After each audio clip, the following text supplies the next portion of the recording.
মৃত্যু যবনিকার আগে শেষ সময়ে জনসম্মুখে বেগম খালেদা জিয়ার শেষ আগমনের দিন ছিল গত 21শে নভেম্বর 2025 সশস্ত্র বাহিনী দিবস উপলক্ষে বাংলাদেশ সেনানিবাসে।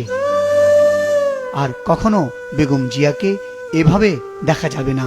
কে জানতো এটি হবে তার জীবনের শেষ অনুষ্ঠান।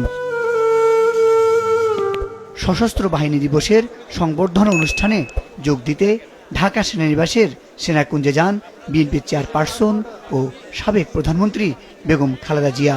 প্রায় 1 বছর পর সেদিন আবারও সেনাকুঞ্জের অনুষ্ঠানে গিয়েছেন খালেদা জিয়া। সেখানে প্রধান উপদেষ্টা ডক্টর মোহাম্মদ ইউনূসের পাশের আসনে বসে তিনি উপভোগ করেন সশস্ত্র বাহিনী দিবসের সংবর্ধনা অনুষ্ঠান। হয় কুশল বিনিময়ও। বিকাল 5:30টায় সেনাকুঞ্জে পৌঁছান তিনি। সেখানে সেনাবাহিনী প্রধান জেনারেল ওয়াকারুজ্জামান, নৌবাহিনী প্রধান অ্যাডমিরাল মোহাম্মদ নাজমুল হাসান এবং বিমান বাহিনী প্রধান air chief marshal Hasan Mahmud Khan সাবেক এই প্রধানমন্ত্রীকে অভ্যর্থনা জানান। গাড়ি থেকে নেমে হুইল চেয়ারে বসে অনুষ্ঠানস্থলে যান বেগম জিয়া। এ সময় তার পরনে ছিল ল্যাভেন্ডার রঙের শিপন শাড়ি।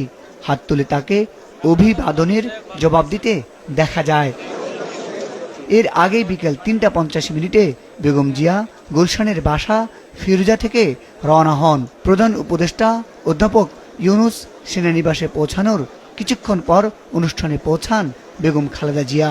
তার বসার ব্যবস্থা হয়েছিল প্রধান উপদেষ্টার পাশের আসনে। সরকার প্রধান এবং সাবেক প্রধানমন্ত্রীকে এ সময় হাসি মুখে কুশল বিনিময় করতে দেখা যায়।